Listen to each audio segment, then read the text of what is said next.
नमस्कार, आप देख रहे हैं राजधानी लाइव और आपके साथ मैं हूं निशा रौतेला। तो चलिए राजधानी लाइव की शुरुआत करते हैं राजधानी की इस बड़ी खबर के साथ। दिल्ली के मुख्यमंत्री अरविंद केजरीवाल ने मंगलवार को केंद्र सरकार पर जमकर निशाना साधा। उन्होंने कहा कि देश मुश्किल दौर से गुजर रहा है।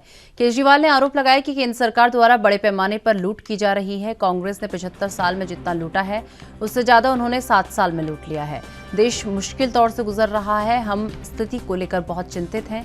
प्रधानमंत्री नरेंद्र मोदी पर निशाना साधते हुए मुख्यमंत्री ने दिल्ली विधानसभा में अडानी का मुद्दा उठाया। विधानसभा में मंगलवार को केजरीवाल ने आरोप लगाया, पीएम कम पढ़े लिखे हैं और चीजों को ठीक से नहीं समझते, ये चिंताजनक है। आम आदमी पार्टी 30 मार्च को देश भर में 11 भाषाओं में प्रधानमंत्री नरेंद्र मोदी के खिलाफ पोस्टर लगाएगी। पार्टी के वरिष्ठ नेता ने ये जानकारी दी। आपकी दिल्ली इकाई के प्रमुख एवं पर्यावरण मंत्री गोपाल राय ने पीटीआई भाषा से कहा कि आम आदमी पार्टी 30 मार्च को देश भर में पोस्टर लगाएगी और पार्टी की सभी राज्य इकाइयों को अपने अपने राज्यों में पोस्टर लगाने को कहा गया है। पोस्टर 11 भाषाओं में छापे जाएंगे और गौरतलब है कि पिछले हफ्ते मोदी हटाओ देश बचाओ के पोस्टर राष्ट्रीय राजधानी में दीवारों और बिजली के खंभों पर लगाए गए थे। इस मामले में पुलिस ने 6 लोगों को गिरफ्तार किया है।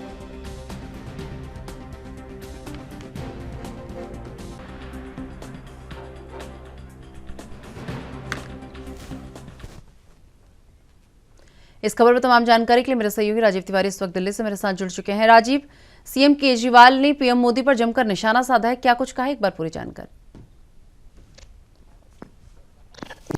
केजरीवाल ने दिल्ली विधानसभा के आखिरी दिन कहीं न कहीं केंद्र सरकार को निशाने पर लेते हुए प्रधानमंत्री मोदी पर निशाना साधते हुए नजर आए। यहाँ पर यह भी कहा गया कि अरविंद केजरीवाल के द्वारा जो प्रधानमंत्री है वो कम पढ़े लिखे हैं, इसलिए उनको ज्यादा चीजों की समझ नहीं है। दूसरा, यहाँ पर जिस तरीके से केंद्र सरकार की रणनीति को पर कहीं ना कहीं सवाल खड़े किए गए, यहाँ तक कि ये भी कहा गया कि जो 75 साल के अंदर कांग्रेस में कहते हैं महंगाई बढ़ाई है या फिर कहे भ्रष्टाचार किया है, उतना ही 7 सालों के अंदर भाजपा ने भ्रष्टाचार किया है सबसे ज्यादा और कहीं ना कहीं देश को अंधकार के अंदर डुबोने का काम किया है। मगर यहाँ पर जिस तरीके से अब केंद्र सरकार की रणनीतियों के खिलाफ जो है अरविंद केजरीवाल बोलते हुए नजर आ रहे हैं और लगातार कहीं ना कहीं पिछले कुछ दिनों के अंदर भी लगातार पोस्टर वहां देखने को मिला। यहाँ तक कि दिल्ली के जंतर मंतर से भी अरविंद केजरीवाल ने प्रधानमंत्री को कम पढ़ा लिखा बताया था और यहाँ तक कि ये भी कहा गया था कि जो पोस्टर लगाए गए हैं उससे केंद्र सरकार डरी हुई है और इसीलिए कहीं ना कहीं आम आदमी पार्टी को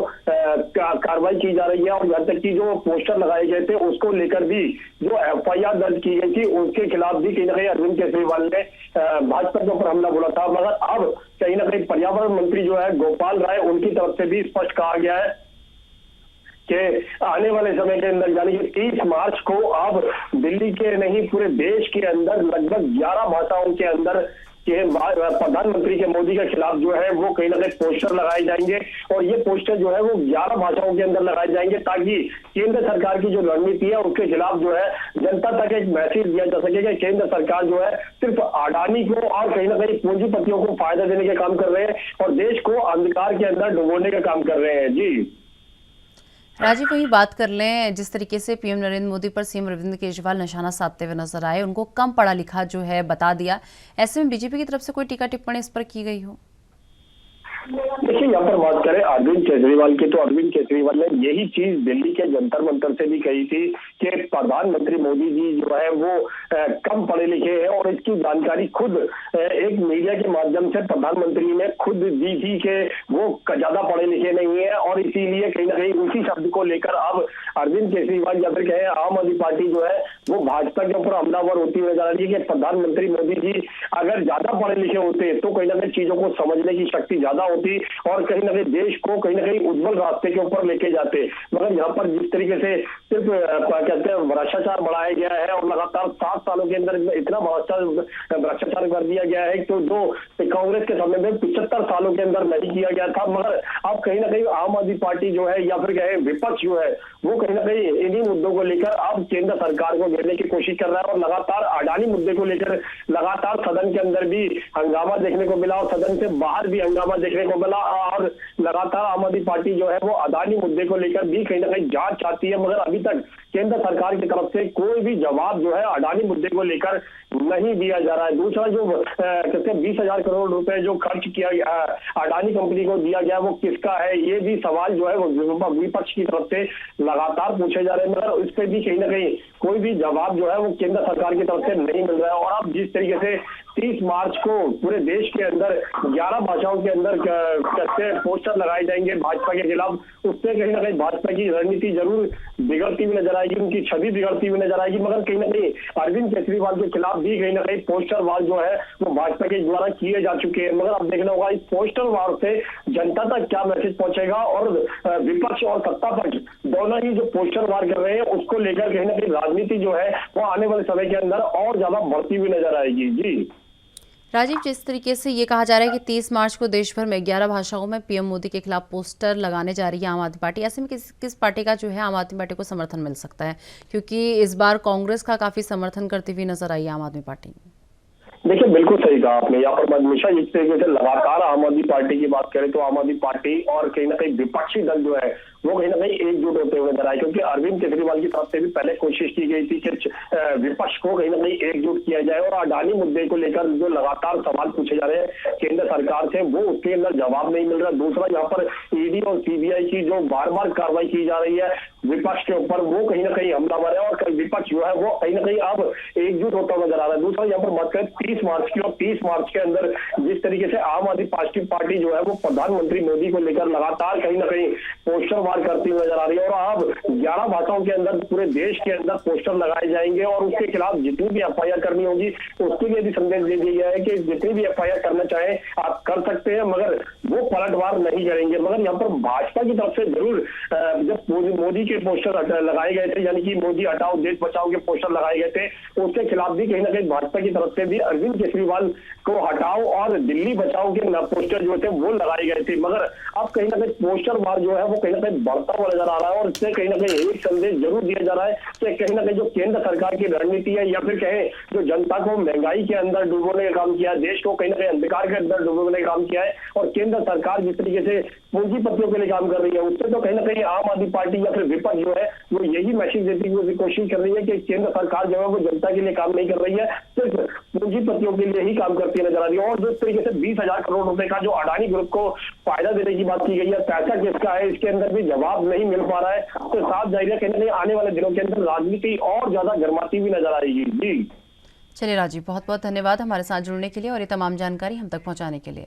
सीएम योगी आदित्यनाथ 29 मार्च यानी कि आज कुशीनगर के दौरे पर रहेंगे। यहां सीएम लगभग 451 करोड़ की विकास परियोजनाओं की सौगात देंगे। मुख्यमंत्री खड्डा तहसील के नवनिर्मित भवन का लोकार्पण करने के बाद खड्डा में स्थित किसान इंटर कॉलेज में एक जनसभा को भी संबोधित करेंगे। मुख्यमंत्री के आगमन को लेकर सारी तैयारियां पूरी कर ली गई हैं। डीएम रमेश रंजन और एसपी धवल जायसवाल के साथ स्थानीय विधायक तैयारियों पर नजर रखे हुए हैं। मुख्यमंत्री योगी आदित्यनाथ अपने दूसरे कार्यकाल का 1 साल का कार्यकाल पूरा करने के बाद भगवान बुद्ध की धरती कुशीनगर में आ रहे हैं, जहां मुख्यमंत्री योगी लगभग 451 करोड़ की विकास परियोजनाओं की सौगात देंगे।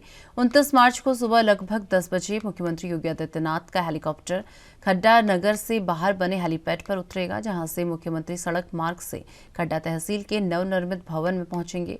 इसके बाद मुख्यमंत्री बिहार से सटे खड्डा विधानसभा में बनकर तैयार हो चुके तहसील भवन का उद्घाटन करेंगे। इसके बाद मुख्यमंत्री खड्डा नगर में स्थित गांधी किसान इंटर कॉलेज में जनसभा को भी संबोधित करेंगे।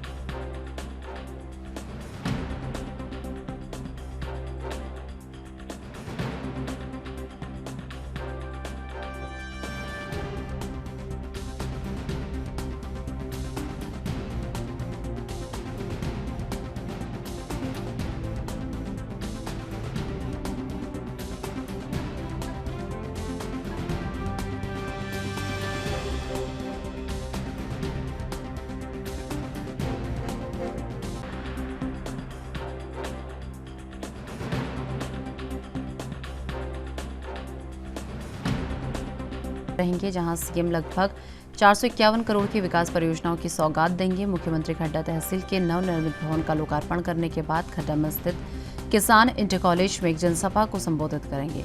मुख्यमंत्री के आगमन को लेकर सारी तैयारियां पूरी कर ली गई हैं। डीएम रमेश रंजन और एसपी धवल जायसवाल के साथ स्थानीय विधायकों की तैयारियों पर पूरी नजर बनाए हुए हैं और मुख्यमंत्री योगी आदित्यनाथ अपने दूसरे कार्यकाल का 1 साल पूरा करने के बाद भगवान बुद्ध की धरती कुशीनगर में आ रहे हैं, जहां मुख्यमंत्री योगी आदित्यनाथ 451 करोड़ की विकास परियोजनाओं की सौगात देंगे।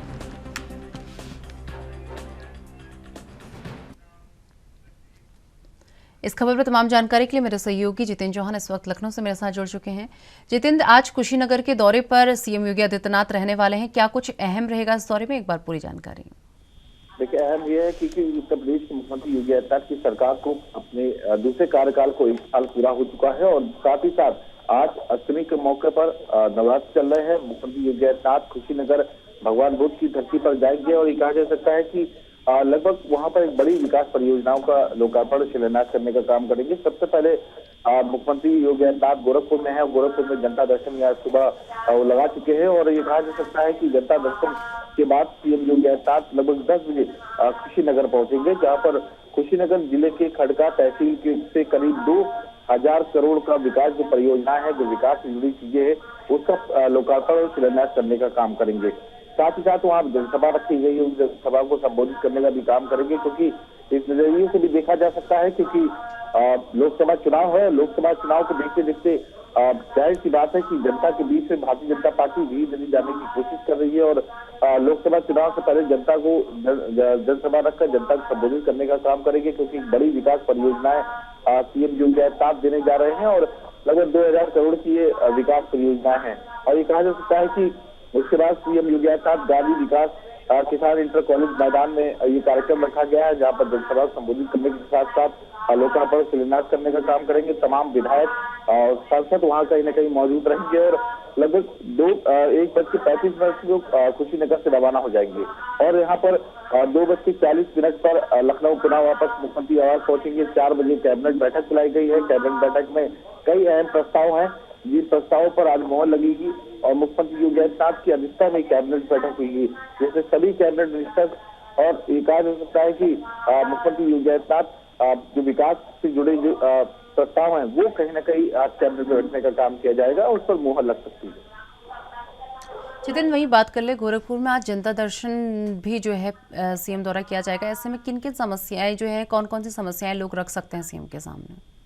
देखिए, मुख्यमंत्री योगी आदित्यनाथ जब से मुख्यमंत्री बने हैं तब से कहीं ना कहीं जनता दरबार लगा, चाहे लखनऊ हो चाहे गोरखपुर हो। गोरखपुर जाते हैं तो जनता से जरूर संपर्क करते हैं। मंदिर परिसर में गुरु गोरखनाथ मंदिर है, गोरखनाथ में वहां पर जनता दर्शन करने का काम करते हैं। गोरखपुर की जनता को चाहे उत्तर प्रदेश के किसी जिले से कोई भी पहुंचे अपनी फरियाद लेके मुख्यमंत्री योगी आदित्यनाथ पर पहुंचते हैं, उनके पास पहुंचते हैं, उनकी फरियाद लेकर जो भी जिस प्रकार की समस्या है उन समस्याओं का निराकरण मुख्यमंत्री योगी आदित्यनाथ, तमाम अफसर वहाँ मौजूद रहते हैं, अधिकारी मौजूद रहते हैं, तो मुख्यमंत्री योगी आदित्यनाथ उनकी समस्याओं को सुलझाने का काम करते हैं। तो यही बात कहा जा सकता है कि हमेशा जनता के बीच में रहे हैं और कहीं ना कहीं जनता की समस्याओं के निराकरण के लिए जब भी गोरखपुर जाते हैं, लखनऊ में तो लगातार जनता दरबार चलता ही है और लेकिन गोरखपुर में जब मुख्यमंत्री खुद जाते हैं तो जनता दरबार लगाते हैं। चलिए जितेंद्र, बहुत बहुत धन्यवाद हमारे साथ जुड़ने के लिए और ये तमाम जानकारी हम तक पहुंचाने के लिए। पंजाब के नौजवानों को रोजगार मुहैया करवाने की दिशा में काम कर रहे मुख्यमंत्री भगवंत मान 29 मार्च 2023 यानी कि आज पंजाब स्कूल शिक्षा विभाग में रोजगार हासिल करने वाले नवनियुक्त 219 क्लर्कों को नियुक्ति पत्र सौंपेंगे। इस संबंधी जानकारी देते हुए राज्य के स्कूल शिक्षा मंत्री हरजोत सिंह बैंस ने बताया कि इन क्लर्कों की भर्ती प्रक्रिया अधीनस्थ सेवा चयन बोर्ड पंजाब द्वारा मुकम्मल की गई है। उन्होंने कहा कि ये पहली बार हुआ है कि सरकार बनने के 1 साल के अंदर ही राज्य में तकरीबन 28,000 नौजवानों को सरकारी नौकरियां दी गई हैं। बैंस ने बताया कि राज्य की स्कूल शिक्षा को मजबूत करने के लिए भर्ती प्रक्रिया लगातार जारी है।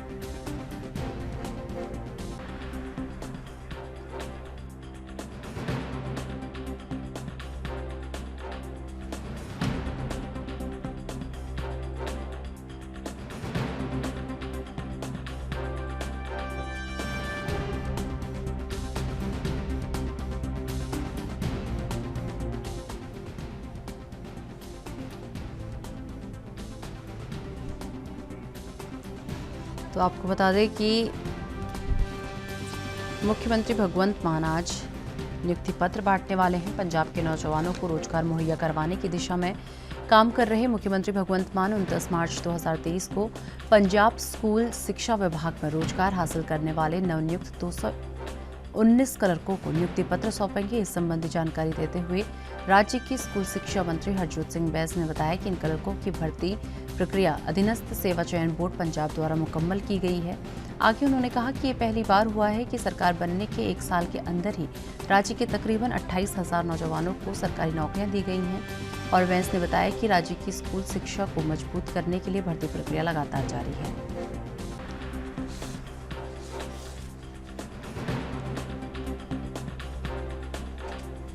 आज 219 नवनियुक्त 219 क्लर्कों को नियुक्ति पत्र जो है बांटे जाएंगे। सीएम भगवंत मान ये नियुक्ति पत्र बांटेंगे। और इस संबंधी अधिक जानकारी देते हुए स्कूल शिक्षा मंत्री हरजोत सिंह बैस ने बताया कि इन क्लर्कों की भर्ती प्रक्रिया अधीनस्थ सेवा चयन बोर्ड पंजाब द्वारा मुकम्मल की गई है। और उन्होंने कहा कि पहली बार है कि सरकार बनने के 1 साल के अंदर ही राज्य में तकरीबन 28,000 नौजवानों को सरकारी नौकरियां दी गई हों। आगे हरजोत सिंह बैस ने बताया कि राज्य की स्कूल शिक्षा को मजबूत करने के लिए भर्ती प्रक्रिया लगातार जारी है।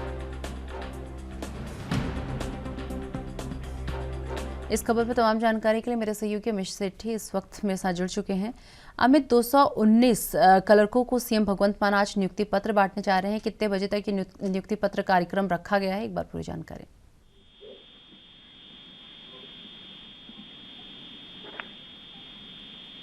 अमित, आप तक हमारी आवाज पहुंच पा रही है? जी बिल्कुल आ रही है। नवनियुक्त 219 क्लर्कों को आज सीएम भगवंत मान नियुक्ति पत्र बांटने जा रहे हैं। कब तक ये कार्यक्रम होना है और एक बार इसे लेकर पूरी जानकारी। बिल्कुल, पंजाब सरकार ने जितना पहले भी अपने वादे पूरे किए हैं और अभी जो है अपना एक और वादा जो है पूरा करने जा रही है। 219 जो है नियुक्ति पत्र जो है आज जो है सौंपे जाएंगे और ये कार्यक्रम जो है 11:30 के आसपास के बताया जा रहा है कि शुरू हो जाएगा। अमित, वहीं बात कर लें स्कूल शिक्षा मंत्री हरजोत सिंह बैस की अगर बात कर लें तो उन्होंने इस संबंध में काफी कुछ जानकारी साझा की। क्या कुछ जानकारी साझा की गई है? बिल्कुल, उन्होंने कहा कि पंजाब सरकार जो है जिस तरह से पहले भी अपने जो है वादे जो है उन्होंने पूरे किए, आगे भी जो अपने वादे जो है वो पूरे करेंगे। जिस तरह से उन्होंने शिक्षा को बढ़ावा दिया है, जो टीचर्स थे उनको बाहर लाए थे, अपना जो था एजुकेशन और किस तरीके से वो पढ़ा पाए बच्चों को, उसके लिए उनको बाहर भेजा गया था। और भी जो है पाइपलाइन भी कई और शिक्षा को लेके जो है और भी कोई अपना काफी चीजें हैं जो वो सभी जो है आज साझा और भी करेंगे। उन्होंने बताया कि हमने जो है आज 219 जो है पत्र जो है वो आज बांट लिए।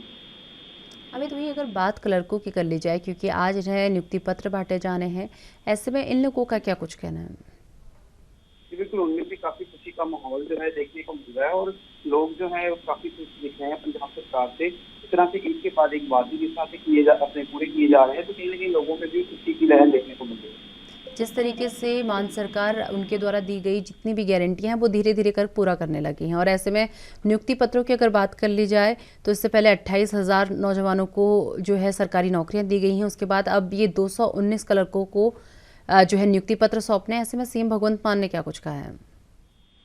बिल्कुल, भगवंत मान ने जो है पहली सरकारों पर तो अक्सर जो है निशाना साधते ही आते हैं और उन्होंने ये भी कहा है कि हमने जिस तरह से वादे पूरे किए थे दिल्ली की तर्ज पर जो है हम पंजाब में भी जो है काम कर रहे हैं और हमारे पहले भी वादे जो है हमने पूरे किए और आगे भी आने वाले समय में भी जो है वादे पूरे करेंगे। जिस तरह से दूसरा चलन जो है आम आदमी पार्टी की सरकार को शुरू हो चुका है, तो अब जो है पहले जो थे उन्होंने बिजली की बात की जाए, एजुकेशन सेक्टर की बात की जाए और मुद्दों पर उन्होंने बताया और जो वादे रह गए हैं जो पाइपलाइन में हैं वो भी जल्द पूरे करें।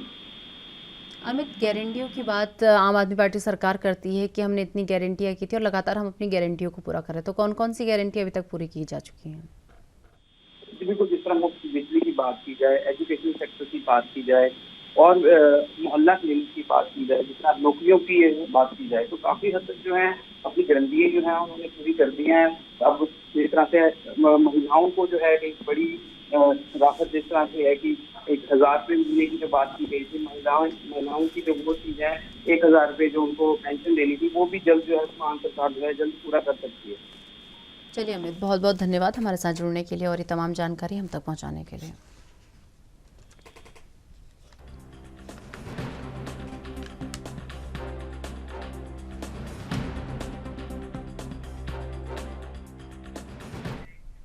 कांग्रेस की राष्ट्रीय प्रवक्ता सुप्रिया श्रीनेत आज प्रेस कॉन्फ्रेंस करेंगी। 29 मार्च 2023 यानी कि आज पंजाब कांग्रेस भवन सेक्टर 15 चंडीगढ़ में दोपहर 12 बजे ये प्रेस कॉन्फ्रेंस की जाएगी। उनके साथ प्रदेश कांग्रेस अध्यक्ष अमरिंदर सिंह राजा वडिंग, कार्यकारी अध्यक्ष भारत भूषण आशु और पार्टी के अन्य वरिष्ठ नेता भी शामिल होंगे।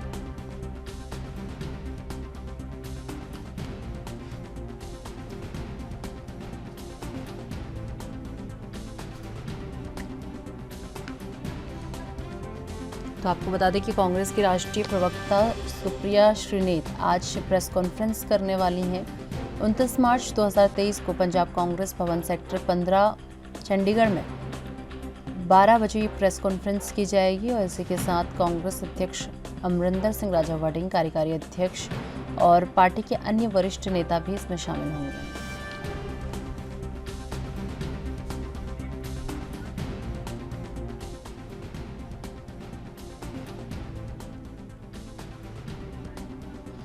इस खबर पर तमाम जानकारी के लिए मेरे सहयोगी संदीप सिंह इस वक्त चंडीगढ़ से मेरे साथ जुड़ चुके हैं। संदीप, आज चंडीगढ़ में कांग्रेस की राष्ट्रीय प्रवक्ता सुप्रिया श्रीनेत प्रेस कॉन्फ्रेंस करने वाली है। इस प्रेस कॉन्फ्रेंस में क्या कुछ अहम रह सकता है, किस विषय पे प्रेस कॉन्फ्रेंस हो रही है, एक बार पूरी जानकारी। जी बता दें कि आज नेशनल प्रवक्ता जो है वो आज 12 बजे जो है चंडीगढ़ कांग्रेस भवन में प्रेस वार्ता करेंगे।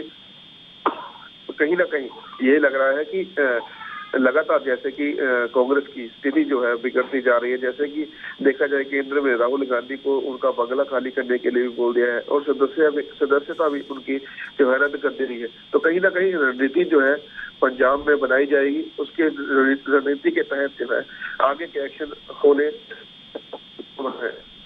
तो कहीं ना कहीं अगर देखो पार्टी के आला अधिकारी जो पंजाब में है और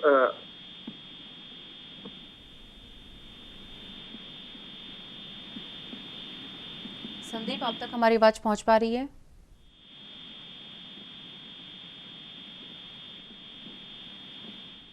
चलिए, बहुत बहुत धन्यवाद संदीप हमारे साथ जुड़ने के लिए और ये तमाम जानकारी हम तक पहुंचाने के लिए।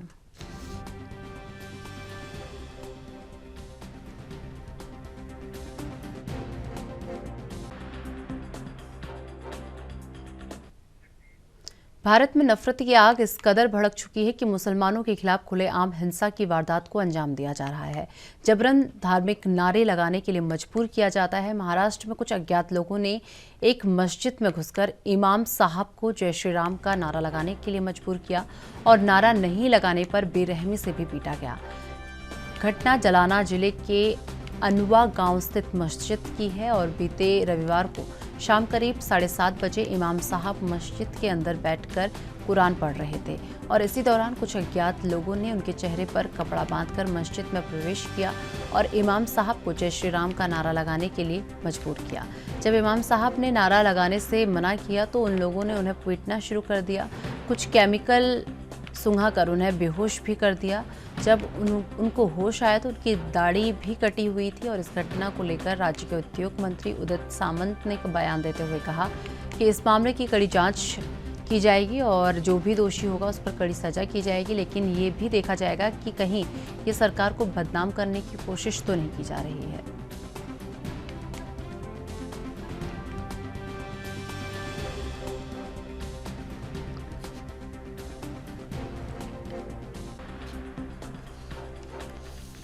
तो आपको बता दें कि भारत में नफरत की आग इस कदर भड़क चुकी है कि मुसलमानों के खिलाफ खुलेआम हिंसा की वारदात को अंजाम दिया जा रहा है। जबरन धार्मिक नारे लगाने के लिए मजबूर किया जा रहा है। महाराष्ट्र में कुछ अज्ञात लोगों ने एक मस्जिद में घुसकर इमाम साहब को जय श्री राम के नारे लगाने के लिए मजबूर किया और नारा नहीं लगाने पर बेरहमी से उन्हें पीटा गया। घटना जलाना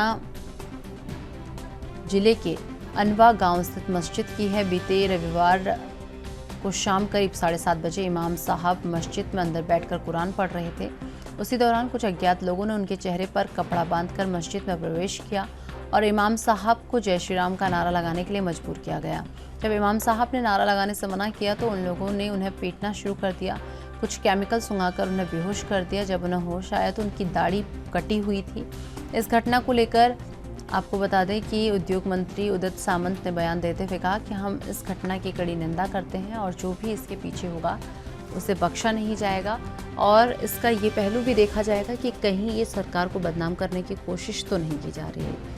तो एक तरीके से शर्मसार करने वाली घटना सामने आई है, जहां पर कुछ अज्ञात लोगों ने एक मस्जिद के अंदर घुसकर एक इमाम की बेरहमी से पिटाई की और उसे केमिकल सुंघाकर उसे बेहोश कर दिया गया और उससे जबरन धार्मिक नारे लगाने को कहा गया। जय श्री राम के नारे लगाने के लिए उस अज्ञात बदमाशों द्वारा कहा गया। और जब इमाम होश में आए तो उन्होंने देखा कि उनकी दाढ़ी कट चुकी है। तो एक मानवता को शर्मसार करने वाली ये घटना है, जहां इस कदर खुलेआम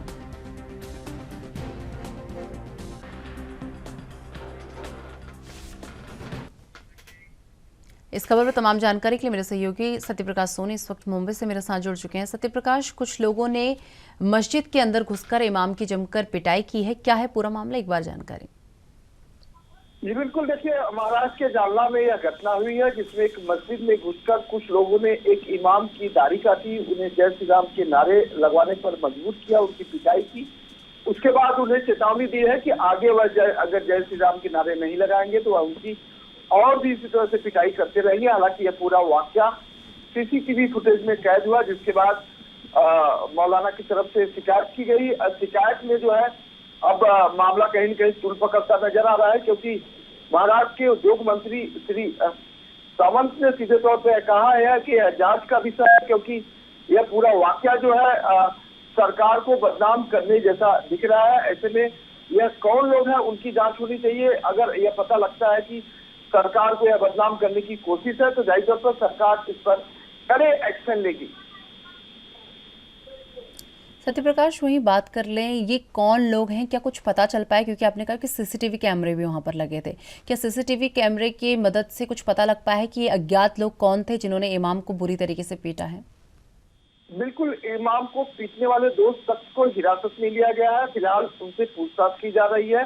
जानकारी यह है कि वह वहीं के बजरंग दल के संगठन के लोग हैं और लगातार जिस तरह से इमाम ने हिंदू धर्म को जो है भड़काने और तमाम लोगों के खिलाफ आवाज उठा रहा था, यही वजह फिलहाल सामने आई है। लेकिन जिस तरह से उद्योग मंत्री उदय सामंत ने कहा है कि अगर इसमें सरकार को बदनाम करने जैसी वारदात सामने आती है तो सरकार इसकी सघनता से जांच करेगी कि इसके पीछे का षड्यंत्रकारी कौन है, किसके कहने पर यह लोग इमाम को मस्जिद में घुसकर मारे हैं। लेकिन अभी फिलहाल पूछताछ चल रही है और इसमें जानकारी है कि कई और लोग भी शामिल है, जिसकी जो जांच जो है जालना पुलिस कर रही है। सत्यप्रकाश, पुलिस की तरफ से क्या कुछ जानकारी दी गई, क्योंकि पूछताछ उनसे की गई है, पूछताछ में क्या क्या उनसे पूछा गया है और पुलिस ने क्या जानकारी दी है? देखिए बिल्कुल, 2 लोगों को जो हिरासत में लिया गया है वो देर शाम लिया गया है। ऐसे में पुलिस का कहना है कि अभी पूछताछ का विषय है। पूछताछ के बाद सारे एविडेंस इकट्ठा किए जाएंगे। एविडेंस में किसका नाम आता है, किसके खिलाफ वह जो सबूत मिलता है, उसके ऊपर एक्शन लिया जाएगा। फिलहाल अभी तक इन दोनों ने इस तरह की कोई जानकारी नहीं दी है कि किसी के इशारे पर यह किया गया है। लेकिन यह दोनों आरोपियों की मंशा क्या थी, क्यों इस तरह से वारदात को अंजाम दिए, क्यों एचएम को बढ़ावा देने का यह कोशिश किया गया, इस पर जो है जांच पुलिस कर रही है और जांच के बाद जो है आगे का एक्शन पुलिस करेगी। सत्यप्रकाश, जिस तरीके से उद्योग मंत्री को ये कहते हुए सुना गया है कि अगर इसमें सरकार को बदनाम करने की कोशिश होगी, एक एंगल उनकी तरफ से ये ऐसा जताया जा रहा है कि ये एंगल भी इसका हो सकता है, ऐसे आशंका क्यों उद्योग मंत्री द्वारा मतलब जताई जा रही है?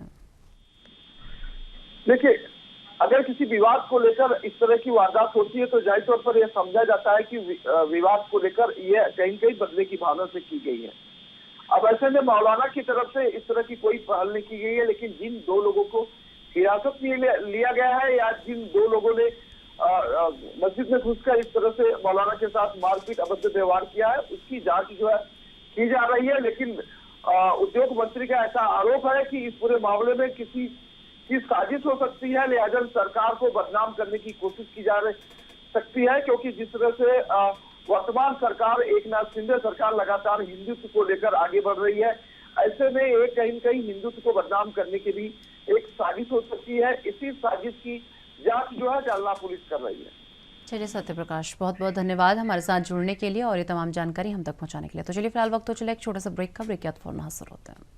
चलिए ब्रेक के बाद एक बार फिर से आपका स्वागत है। रुक कर लेते हैं अपनी अगली खबर का। मंगलवार को हिमाचल प्रदेश के मुख्यमंत्री सुखविंदर सिंह सुक्खू चंडीगढ़ पहुंचे और यहां उन्होंने हरियाणा कांग्रेस दफ्तर में एक प्रेस कॉन्फ्रेंस को संबोधित किया और इस मौके पर उन्होंने कहा कि कांग्रेस नेता राहुल गांधी के साथ जो कुछ किया गया है उससे ये साफ हो जाता है कि केंद्र की भाजपा सरकार देश में विपक्ष को खत्म करना चाहती है, लेकिन लोकतंत्र विपक्ष के साथ ही होता है। अगर विपक्ष खत्म हो जाएगा तो लोकतंत्र भी खत्म हो जाएगा। सत्ता पक्ष अपना विरोध सुनना नहीं चाहता। राहुल गांधी ने पूछा कि अडानी को 20,000 करोड़ रुपए कहां से मिले, अडानी से आपका क्या रिश्ता है। इन्हें इन सवालों का जवाब नहीं मिला, उल्टा भाजपा ने उनके खिलाफ कार्रवाई करनी शुरू कर दी।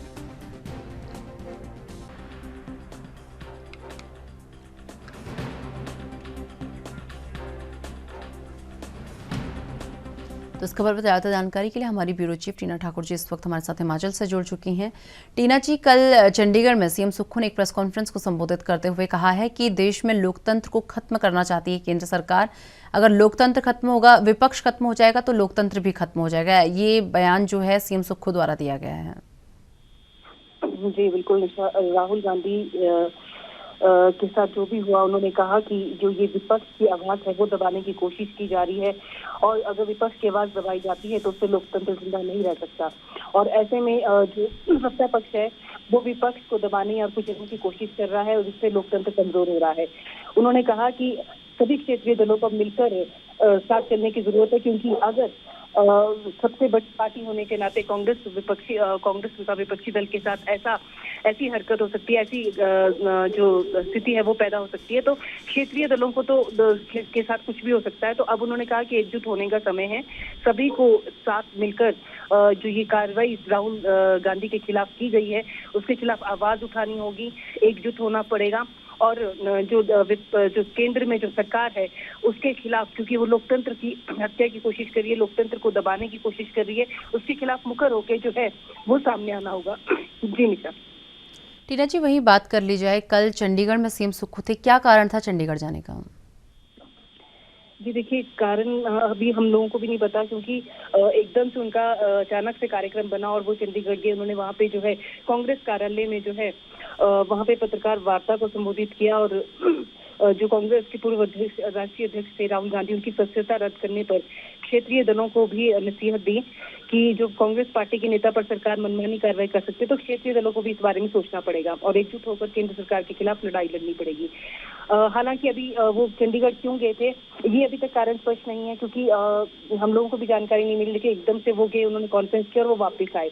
तो अभी फिलहाल तो यही है कि वो जो राहुल गांधी के खिलाफ, क्योंकि कांग्रेस सभी को एकजुट करने के लिए कोशिश की है, माहौल बना रही है और खुद भी जो है लगातार वो आक्रामक रुख केंद्र सरकार के खिलाफ अपनाए हुए हैं। तो ऐसे में यही माना जा रहा है कि जो क्षेत्रीय दल है अलग अलग राज्यों के, उनको भी कांग्रेस अपने साथ मिलाना चाहती है इस मुहिम में, कि जो राहुल गांधी के साथ हुआ कल को वो किसी और के साथ भी हो सकता है। जी निशा। टीना जी, जिस तरीके से राहुल गांधी की सदस्यता रद्द की गई उसके बाद कांग्रेस में काफी आक्रोश देखने को मिला। ऐसे में क्या स्थिति जो है हिमाचल में बनी है, कांग्रेस में किस प्रकार का आक्रोश देखने को मिल रहा है? क्या आज कोई प्रदर्शन कांग्रेस की तरफ से किया जा सकता है, कोई जानकारी ऐसी? देखिए, अभी आज तो कोई ऐसा प्रदर्शन नहीं है, लेकिन जो कांग्रेस है वो सच में यहाँ पे आक्रामक रुख अपनाया है। युवा कांग्रेस, महिला कांग्रेस लगातार हमला कर रही थी केंद्र सरकार पर और बार बार वो ये बात कर रही थी कि जो लोकतंत्र है उसकी हत्या की जा रही है। राहुल गांधी को बोलने नहीं दिया गया और लेकिन साथ ही उनकी सदस्यता रद्द कर दी। और जैसा राहुल गांधी के मामले में जल्दी दिखाई केंद्र ने कि एक दिन पहले सजा का ऐलान निचला कोर्ट करता है और जो उनकी जो लोकसभा का जो सचिवालय है वो फटाफट आदेश जारी करता है। तो ऐसा किसी और मामले में जल्दबाजी क्यों नहीं दिखाई गई? लेकिन इतना जरूर है कि हिमाचल में सीधा जो है मोदी पर हमला न करके अडानी को घेरा जा रहा है। बार बार अडानी के जरिए जो है मोदी सरकार पर हमला किया जा रहा है और हिमाचल में भी क्योंकि अडानी की कई जो है वो चेन्स है, वो कई जो प्रोजेक्ट है वो काम कर रहे हैं। तो ऐसे में लगातार जो कांग्रेस के विधायक है वो अडानी के खिलाफ जो है वो जो आवाज उठा रहे हैं और उसके खिलाफ उसके जरिए जो है मोदी सरकार को जो है वो घेरने की कोशिश कर रही है। और ऐसे में आप देखेंगे कि जिस तरह बजट सेशन में सत्ता पक्ष भी जो है वो घेरने की कोशिश कर रहा है अडानी को, वहीं जो विपक्ष है वो भी इस मामले में जो है लगातार वो ये अपनी बात रख रहा है कि राहुल गांधी की जो सदस्यता है नियमों के तहत गई। ऐसे में विपक्ष भी जो है हमलावर है। तो जो आप हिमाचल में पहली बार सदन में ऐसा है कि सत्ता पक्ष और विपक्ष दोनों आक्रामक है, दोनों एक दूसरे की बात सुनने को बिल्कुल भी तैयार नहीं है। जी निशा। चलिए टीना जी, बहुत बहुत धन्यवाद हमारे साथ जुड़ने के लिए और ये तमाम जानकारी हम तक पहुंचाने के लिए।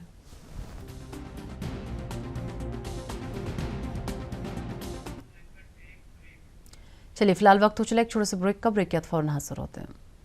चलिए ब्रेक के बाद एक बार फिर से आपका स्वागत है। रुक कर लेते हैं अपनी अगली खबर का। हल्द्वानी पहुंचे मुख्यमंत्री पुष्कर सिंह धामी का पार्टी कार्यकर्ताओं ने जोरदार तरीके से स्वागत किया और इस दौरान पार्टी पदाधिकारियों से मुलाकात करते हुए सीएम ने उनका हालचाल भी जाना। मीडिया से बात करते हुए मुख्यमंत्री पुष्कर सिंह धामी ने कहा कि G20 समिट को लेकर उत्तराखंड पूरी तरह से तैयार है। प्रधानमंत्री नरेंद्र मोदी ने उत्तराखंड को एक नहीं 3 बैठक का आयोजन करने का मौका दिया है, जिससे कि यहाँ की लोक संस्कृति, लोक कला और सांस्कृतिक विरासत को विश्व में नई पहचान मिल सके। और इसके साथ ही मुख्यमंत्री पुष्कर सिंह धामी ने कहा कि 4 धाम यात्रा को लेकर सरकार पूरी तरह से तैयारियों में जुट गई है। उनके द्वारा स्थानीय लोगों के पंजीकरण की बाध्यता खत्म की गई है और इसके अलावा जिन लोगों को भी होटल या गेस्ट हाउस में बुकिंग होगी उनका भी तत्काल वहीं पर रजिस्ट्रेशन कर दिया जाएगा, जिससे कि स्थानीय लोग अपने देव स्थलों की पूजा अर्चना कर सकें और देवभूमि में जो भी दर्शन करने के लिए आएगा उसका स्वागत है। और वहीं सीएम धामी ने सरकार के 1 वर्ष पूरा होने को लेकर उत्तराखंड की जनता के लिए जिम्मेदारी का वर्ष बताया और अपने को जनता के लिए सदैव समर्पित बताते हुए उत्तराखंड को आगे बढ़ाने की बात कही। तो वहीं उत्तराखंड सरकार में दायित्वों का बंटवारा करने के सवाल पर गोलमोल जवाब देते हुए सभी कार्य समय से पूरा होने की बात कही गई।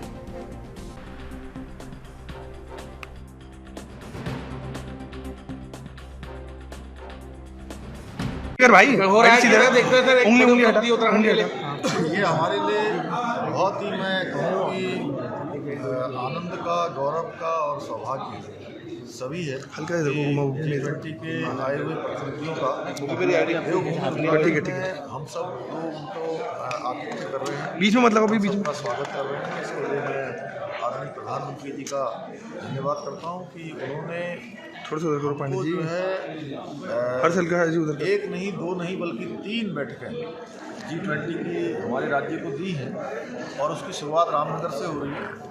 और ये रामनगर वाली जो बैठक है ये BSA लेवल की बैठक है और वैज्ञानिक सलाहकार सभी राष्ट्रों के यहाँ पर G20 के 2 दिनों तक 3 दिनों तक लगातार मंथन करेंगे और हमारे राज्य का जो यहाँ की परंपरागत शैली है, यहाँ की संस्कृति है, यहाँ का हमारा रीति रिवाज है, सारी चीज़ें और जो हमारी विशेषताएं हैं, 1 डिस्ट्रिक्ट 2 प्रोडक्ट, यह सब जो है पूरे विश्व के अंदर जाएगा और इससे पर्यटन भी बढ़ेगा, अन्य चीज़ें भी बढ़ेंगी। हमारे उत्तराखंड को इस खबर पर तमाम जानकारी के लिए मेरे सहयोगी अमित चौधरी इस वक्त मेरे साथ जुड़ चुके हैं। अमित, सीएम धामी हल्द्वानी दौरे पर हैं और ऐसे में क्या अभी भी सीएम धामी हल्द्वानी में है? अगर हल्द्वानी में है तो आज क्या क्या कार्यक्रम उनके रहने वाले हैं? बिल्कुल ऐसा, देखिए पुष्कर सिंह धामी क्योंकि रामनगर में 3 दिवसीय G20 का यहाँ पर कार्यक्रम हो रहा है और कल से शुरू हो चुकी है जो 3 तक चलेगी।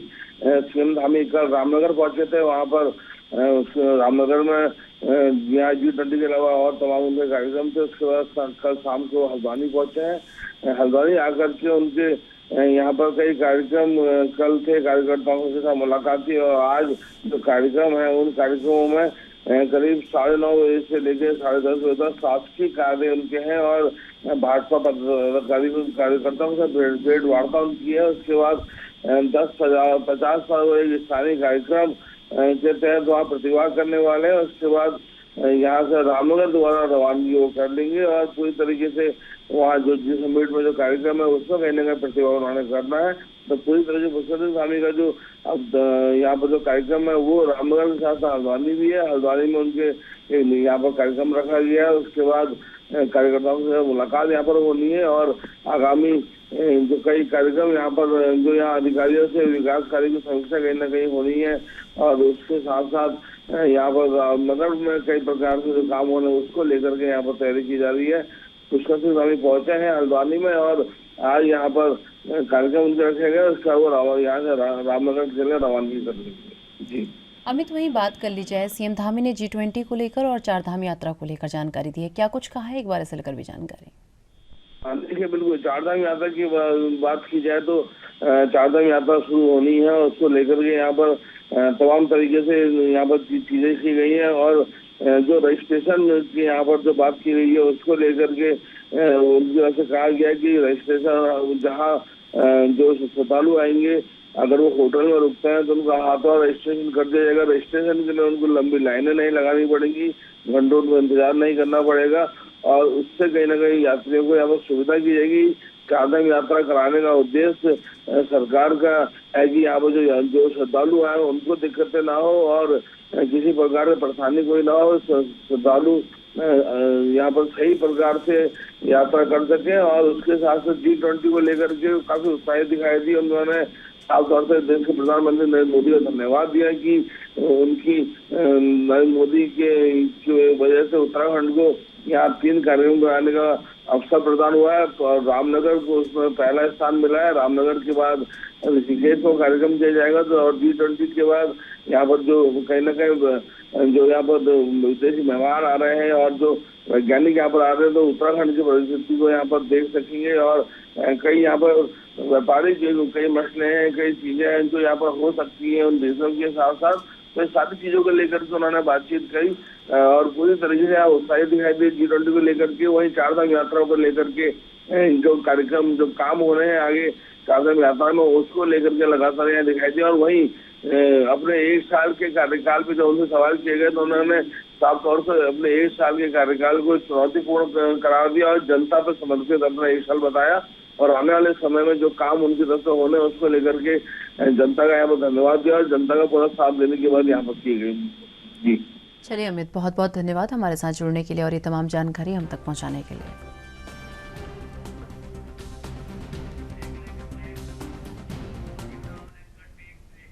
चलिए फिलहाल वक्त तो चले एक छोटे से ब्रेक का। ब्रेक के बाद फौरन हाजिर होते हैं।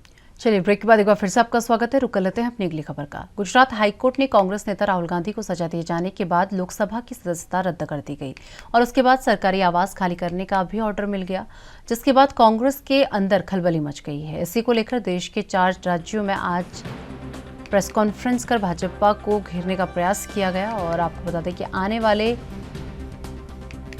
आज यानी कि आपको बता दें कि देश के 36 राज्यों में पत्रकार वार्ता कर राहुल गांधी की सदस्यता और सरकारी आवास खाली करने को लेकर पत्रकार वार्ता की जाएंगी, जिसमें भाजपा और अडानी के संबंधों को लेकर बात रखी जाएगी। जम्मू कश्मीर पहुंचे कांग्रेस कमेटी के सदस्य अजय माकन ने पत्रकार वार्ता करते हुए कहा कि कांग्रेस सांसद के अंदर जेपीसी की मांग कर रही थी और इस मांग को दबाने के लिए भाजपा की तरफ से षड्यंत्र रचा गया था।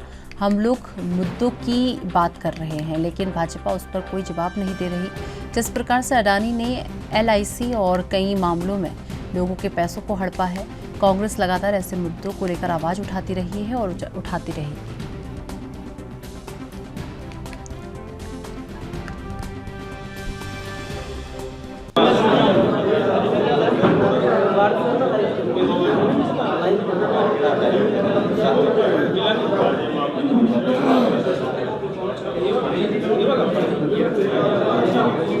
कि आज पूरे देश में कांग्रेस पार्टी पहले चरण में 4 मुख्य जगहों के ऊपर प्रेस वार्ता कर रही है और कल पूरे देश भर में लगभग 34 जगह के ऊपर 34 शहरों में पूरे देश भर में प्रेस वार्ता होगी। कांग्रेस के सभी सीनियर लीडर्स सब जगह पे जाकर के आप लोगों के माध्यम से जनता के बीच में जाकर के पूरे मसले को रखेंगे।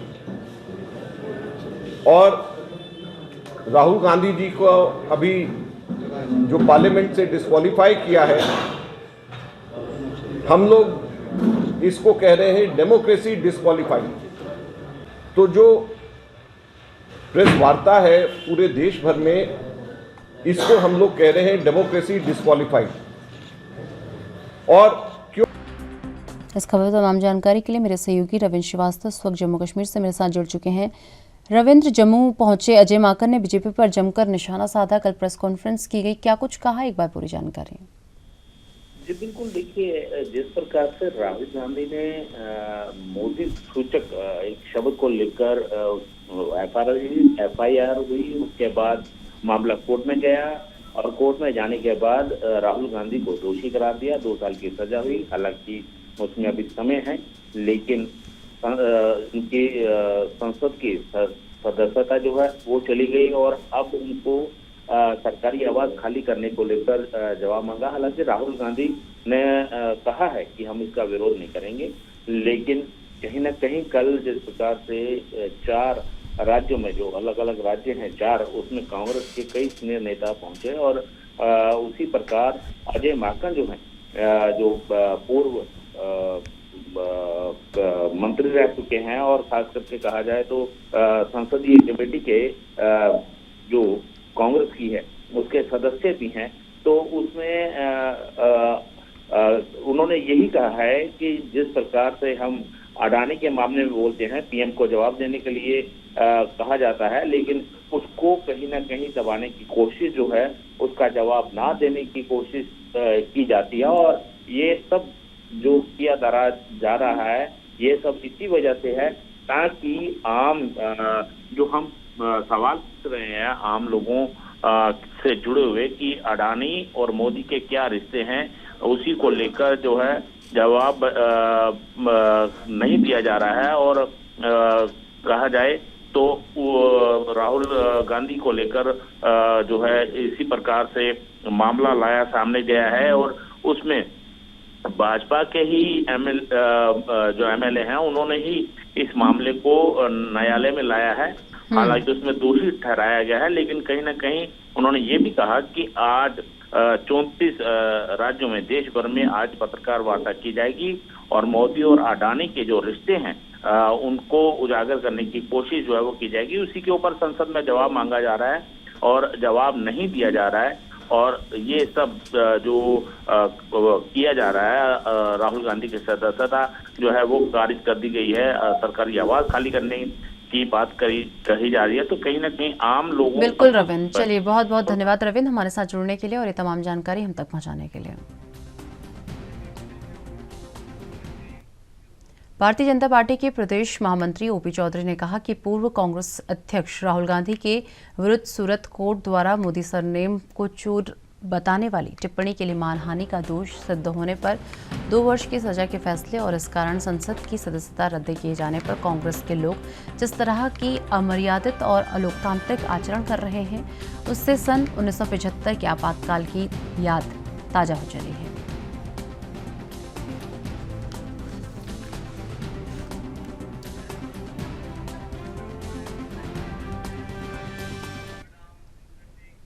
इस खबर पर तमाम जानकारी के लिए मेरे सहयोगी जयदास मानिकपुरे इस वक्त रायपुर से मेरे साथ जुड़ चुके हैं। जयदास, कल बीजेपी के प्रदेश महामंत्री ओपी चौधरी ने जो है कांग्रेस पर जमकर निशाना साधा है। राहुल गांधी की सदस्यता रद्द होने के बाद ये निशाना साधा गया है, क्या कुछ कहा, एक बार पूरी जानकारी। देखिए, छत्तीसगढ़ में जो है वो राहुल गांधी के मुद्दे पर जो है बीजेपी और कांग्रेस आमने सामने है। इसी के परिदृश्य में कल जो है बीजेपी के महामंत्री और पूर्व आईएएस अधिकारी रहे हैं ओपी चौधरी, उन्होंने बीजेपी पर हमला बोला है। उन्होंने कहा कि जो कांग्रेस की बात है वो अमर्यादित है, असंवैधानिक है। जिस तरीके से वे संविधान से ऊपर जो है अपने दल को मान रहे हैं, जिस तरीके से वे बयानबाजी कर रहे हैं कि यह भाजपा की रणनीति के तहत ही राहुल गांधी की सदस्यता खत्म हुई है संसद से, तो इस पर जो है काफी हमला बोला। उन्होंने यह भी कहा कि पुरानी बातें जो है 1975 की जो आपातकाल की बात हो उसका जिक्र करते हुए उन्होंने कहा कि जो कांग्रेस है वह 1975 में जिस तरीके से इंदिरा गांधी के ऊपर जो उनकी सदस्यता खत्म हुई थी, उसके बाद जो है पूरे देश को वे जेल के रूप में तब्दील कर दिए थे, आपातकाल लगा दिए थे। उसी तरीके से जो है अभी की जो स्थिति है छत्तीसगढ़ में, भूपेश बघेल मुख्यमंत्री पर हमला बोलते हुए उन्होंने कहा कि छत्तीसगढ़ में इसी तरीके से राजनीति हो रही, कांग्रेस जो है यहाँ मनमानी कर रही है और जिस तरीके से जो संविधान का उल्लंघन कर रही है, जिस तरीके से कानून का उल्लंघन कर रही है कांग्रेस जो है, इस पर हमला बोलते हुए ओपी चौधरी ने कहा कि जो है कांग्रेस जो है सिर्फ जो गांधी परिवार है उसको सर्वोच्च मानती है, न कि संविधान को सर्वोच्च मानती है। चलिए जयदास, बहुत बहुत धन्यवाद हमारे साथ जुड़ने के लिए और ये तमाम जानकारी हम तक पहुंचाने के लिए।